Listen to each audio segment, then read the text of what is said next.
En ce moment, il y en a qui ne lisent absolument aucun comics et qui sont persuadés que Superman a quitté Lois Lane pour aller batifoler avec le petit chauve de Lex Luthor, comme si le monde n'était qu'une fanfiction géante. Il va falloir se calmer un petit peu, sinon à ce rythme-là, va y avoir des éditorialistes qui vont nous sortir qu'il faut virer le PD un petit peu trop woke dans le Gotham City Police Department.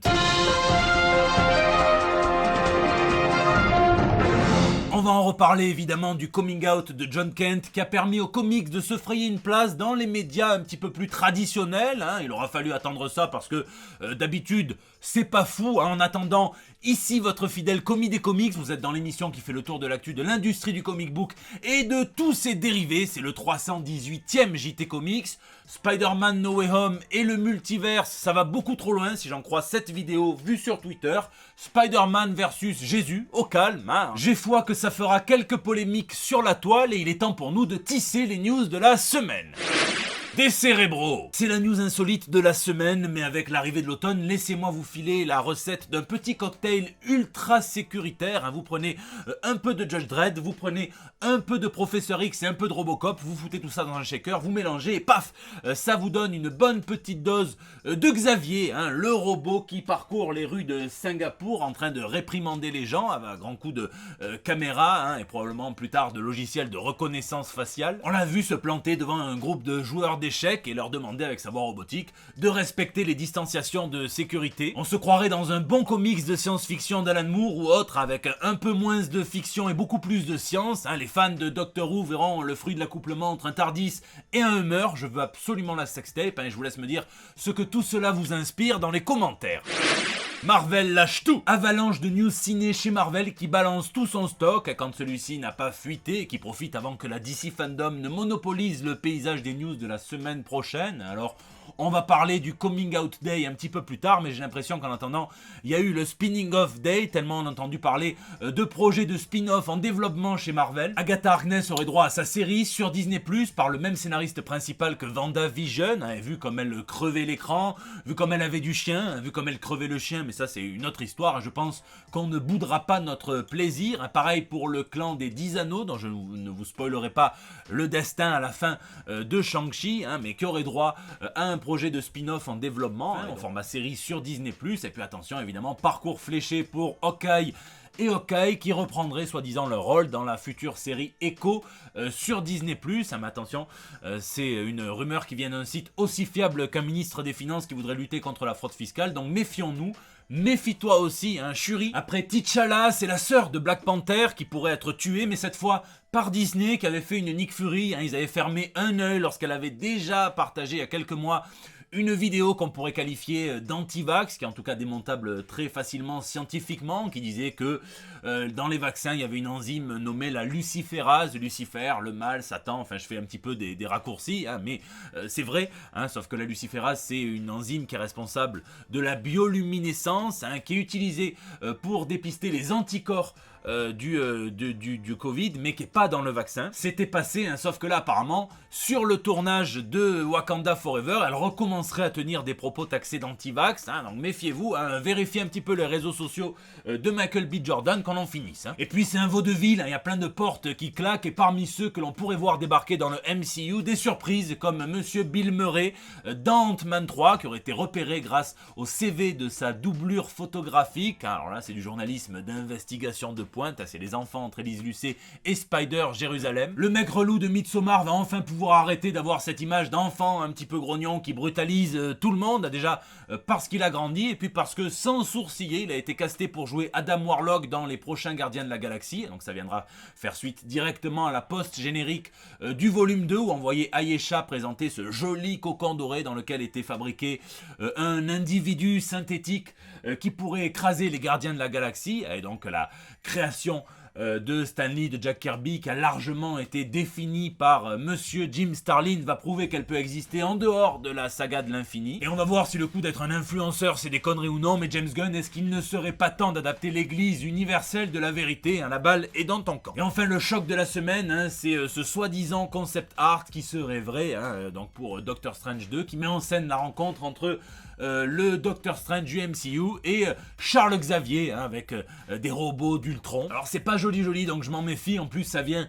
du site Illuminardi, qui est aussi fiable que la petite sirène pour danser un tango. Je vois pas pourquoi est-ce qu'ils introduiraient le vrai Charles Xavier par ce biais-là. C'est un petit peu tôt, on sait qu'il y a d'abord les 4 fantastiques, et puis même si c'est un faux, pourquoi commencer avec une version frelatée. Je vous laisse me dire ce que vous pensez de ce fake ou non dans les commentaires. Question de timing. Dans la ville, il y a ceux qui prennent leur temps, qui ne réalisent pas spécialement l'urgence, un petit peu comme Xavier Dupont de Ligonnès qui vit sa meilleure van life. C'est aussi le cas de Brian K. Vaughan et Fiona Staples, les excellents architectes de la série Saga, qui avaient annoncé faire une pause au numéro 54 de la série, pour réfléchir un petit peu au futur de celle-ci, aux 54 prochains numéros. Ça devait durer au moins 1 an, et on sait finalement désormais, grâce à la New York Comic Con de cette année, que ça durera exactement 3 ans et 8 mois, et Saga 55 sortira enfin en janvier 2022, et croyez-moi qu'avec le cliffhanger sur lequel ils nous ont laissé, j'attends plus le retour de Saga que celui de mon papa, parti il y a 15 ans chercher des cigarettes en me disant qu'il reviendrait dans 15 minutes, mais après c'est une époque où il n'y avait pas trop Gmap et tout ça, donc bon. Un autre qui doit encore naviguer sur Internet Explorer 5 et qui doit en plus choper ses news sur le site de la SNCF, c'est Steven S. DeKnight, qui est producteur, réalisateur, scénariste, qui on doit notamment la première saison de Daredevil sur Netflix, Pacific Rim Uprising, on lui doit l'adaptation de Jupiter's Legacy sur Netflix aussi. Il travaille pour Marvel, il a écrit un comics de Conan, il a écrit une petite histoire dans l'anthologie Wolverine Black, White and Blood, il allait se charger du futur de Logan et de Natasha Romanoff dans ce monde d'Old Man Logan, les Wastelanders, sauf qu'il a appris apparemment maintenant ce que nous on sait depuis au moins 4 ans, à savoir que l'actuel éditeur en chef de chez Marvel, C.B. Cebulski, s'est fait passer pour un scénariste japonais pendant énormément d'années. C'est une histoire complètement folle que j'ai déjà racontée ici, mais le type, il voulait lancer sa carrière de scénariste, mais comme il bossait déjà chez Marvel, ça se faisait pas trop, donc il a créé ce personnage d'Akira Yoshida, il a fini par écrire notamment du Conan chez Dark Horse, il a été repéré par un éditeur, un collègue à lui, chez Marvel, et il s'est fait embaucher par sa propre boîte. Marvel cherchait à l'époque une voix asiatique pour écrire des comics pour les occidentaux, et il s'est enfoncé dans le mensonge jusqu'à ce qu'il finisse par avouer à la direction en interne, et puis finalement à tout le monde quand il a été promu Big Boss éditeur en chef, et c'est encore plus fou que ça cette histoire, puisque certains éditeurs de chez Marvel à l'époque, notamment Mike Marks, disent avoir dîné avec Akira Yoshida, alors qu'en fait c'était un traducteur japonais, et c'est pas très clair si jamais c'était un mec qui a été payé pour se faire passer ou un gros malentendu. Gros bordel, puisque certains crient à l'appropriation culturelle, et c'est complètement ça. D'autres disent que C.B. Cebulski c'est un des mecs les plus gentils sur Terre. C'est probablement vrai aussi, et ce qui est un petit peu compliqué, c'est que très vite il avait basculé chercheur de talent pour Marvel, et donc il était dans une position assez influente chez Marvel, et donc c'est un petit peu dur de critiquer quelqu'un qui peut changer votre vie du jour au lendemain en vous dénichant quelque part. Tout le monde dit qu'il adore l'art et les artistes japonais, ça j'y crois à 100% aussi. Mais bon, Steven S. DeKnight a annoncé ce week-end qu'il cesserait de bosser pour Marvel tant que l'affaire ne serait pas résolue, et il espère que d'autres créateurs de renom feront pareil, ok Garcenis, ok Alan Moore. Alors bon, je respecte tout à fait son engagement, surtout que c'est scandaleux cette histoire, mais là j'ai vraiment l'impression qu'il a au moins 2 voire 3 trains de retard, qu'il a 2 doigts de lancer un hashtag Fillon rend l'argent, et de monter un parti anti-Trump et protectonique. C'est Bibi. Vous en avez sûrement entendu parler, mais DC a profité du Coming Out Day pour révéler que le Superman John Kent, le fils, tel qu'il est écrit par Tom Taylor et dessiné par John Timms, était bisexuel et qu'il était en relation avec Jay Nakamura, évidemment comme tous ces changements, ils ont été amplifiés par l'écho des conservateurs, des réactionnaires qui ont hurlé au scandale, et qui ont l'impression probablement qu'on va les obliger à sucer des bâtons de kryptonite, alors que pas du tout. C'est ce qui avait largement contribué à faire la popularité du Night Runner, le français d'origine algérienne qui avait été recruté par Batman dans Batman Inc. Et là c'est pareil, c'est la folie, on a 2 doigts d'entendre que Superman sort avec Aya Nakamura. Bon, faut un petit peu se calmer, on parle de l'évolution d'un adolescent qui est justement à une époque où il se découvre, lui, son identité, sa sexualité, d'un élément d'intrigue qui n'est pas posé là comme un cheveu dans la soupe, et la soupe dans notre gosier, puisque c'est quand même écrit par Tom Taylor qui a réfléchi et qui est quand même un scénariste confirmé. Ça permet sûrement à de nombreux jeunes de s'identifier, de se sentir représentés, alors que nous autres hétérosexuels, ça nous enlève absolument rien. Et justement, ça permet d'ouvrir des débats de société. Et moi, alors en 6 ans d'existence, j'ai lu, vous savez que je lis tous les commentaires, et donc j'ai lu des milliers de vos commentaires. Alors je parle pas de ceux qui ne lisent pas et qui sont là juste pour dire ah ben maintenant Superman est PD, ça c'est pas constructif, mais j'ai lu des commentaires de gens que je ne taxerai vraiment pas d'homophobes, puisque c'est pas comme ça qu'on avance, en faisant rentrer comme ça les gens dans des cases. Des gens qui se demandaient assez sereinement si c'était vraiment la bonne solution que d'avoir des personnages qui du jour au lendemain sont réinventés dans une direction qui ne leur ressemble pas forcément selon eux, allez dire ça à Quanon, et qui se demandaient justement si au lieu de faire du queerbaiting tel qu'il est un petit peu dénoncé à juste titre selon moi dans une série comme The Boys, eh bien il ne fallait pas mieux inventer des nouveaux personnages, et pour moi c'est totalement ce qui est fait ici. Jon Kent, il est tout récent, il n'a que 5 ou 6 ans d'existence, on le découvre à la fin de Convergence, donc je vais pas me lancer dans des explications trop poussées, tout simplement parce que cette vidéo n'est pas sponsorisée par Aspirine. On l'a vu petit, on l'a vu grandir, parfois même grandir un petit peu trop, n'est-ce pas Brian Michael Bendis, et puis on l'a vu se lier d'amitié avec le fils de Batman, Damian Wayne, dans une époque bénie, les Super Sons. On l'a vu embrasser son identité super-héroïque et les 3 caractéristiques que cela comprend, à savoir découvrir ses pouvoirs, assumer sa double identité qu'il a évidemment forgée grâce à celle de son père, qui est l'un des plus grands héros qui ait jamais existé, donc avec tout ce que ça comporte. Et puis on l'a vu aussi embrasser sa mission qui est profondément pro-sociale, et ça m'étonnera toujours, moi, les gens qui sont choqués que l'immigré Superman, celui qui sert d'analogie à l'histoire du peuple juif, puisqu'il a été créé comme cela par 2 juifs new-yorkais, eh bien qu'il ait une mission pro-sociale, voire progressiste, et des mecs qui gueulent par exemple quand Superman empêche des travailleurs clandestins de se faire tuer. Il n'y a rien de woke là-dedans, c'est tout simplement le minimum syndical qu'un Superman peut faire quand on fait ce job-là. Donc voilà, l'amour n'a jamais attendu, et là c'est DC Comics qui a décidé d'accompagner le mouvement, que ce soit avec Jon Kent ou avec Tim Drake, dont la bisexualité était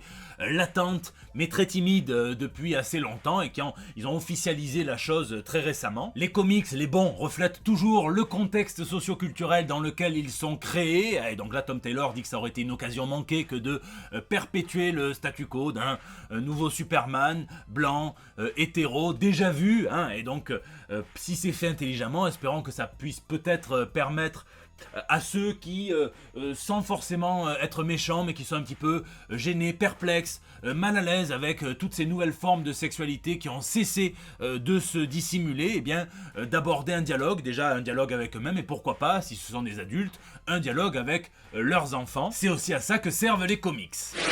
Classique. Dans le reste de la pure actu comics papier, attention, vérifiez bien son identité, mais Kazuki Takahashi, le créateur de Yu-Gi-Oh, va écrire un comics mettant en scène Iron Man et Spider-Man. Ça s'appellera Secret Reverse, alors ça vient faire partie de l'association entre la maison d'édition Viz Media et Marvel Comics, et on sait que le comics Marvel, la BD Marvel la plus lue en 2021, c'est le manga Deadpool Samurai. Là on verra Tony et Spidey partir au Japon, se battre contre un mania du jeu vidéo et une technologie mortelle apparemment, c'est peut-être celle qui a été utilisée sur eFootball. Et attention, DC a annulé, mais pour mieux repousser le numéro spécial Catwoman Batman qui devait sortir, écrit par Tom King, dessiné par le regretté John Paul Leon, décédé cette année, qui probablement prendra la forme, repoussée en 2022, d'un numéro hommage plus global, avec peut-être d'autres dessins, des hommages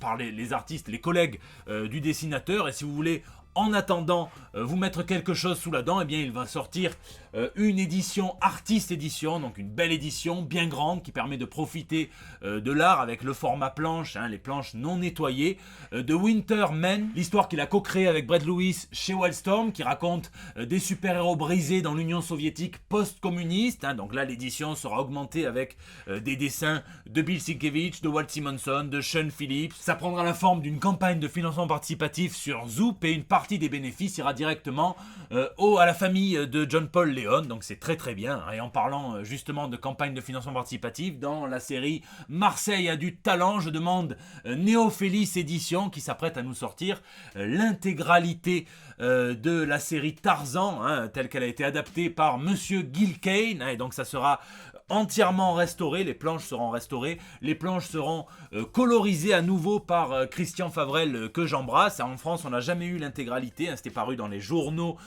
aux États-Unis à l'époque. En France, c'était dans Télépoche qu'on avait eu une dizaine de planches. Là, c'est l'édition ultime et c'est encore un beau projet de la part du patron Frédéric Stockman que j'embrasse aussi. Et puis pour rester dans une forme d'âge d'or, même si c'est un terme qu'il faut employer avec des pincettes lorsqu'on parle de comics, sachez que Chris Claremont revient enfin sur les X-Men, celui qui les a révolutionnés au point que Marvel le garde encore en ce moment même en contrat d'exclusivité payé pour ne pas tellement écrire de X-Men, puisqu'ils ne font pas trop appel à lui. Ce qui me fait penser qu'il doit avoir le conjoint, le bébé ou la grand-mère d'un cadre de chez Marvel directement dans sa cave. Et puis après, il devrait enchaîner avec le projet de série ou de mini-série sur le personnage de Gambit qu'il tease aussi subtilement qu'un dragueur de rue bourré à 4h du mat. Et au passage, Walt et Louise Simonson vont se charger d'un récit sur Apocalypse. Les fans des X-Men de l'époque seront ravis.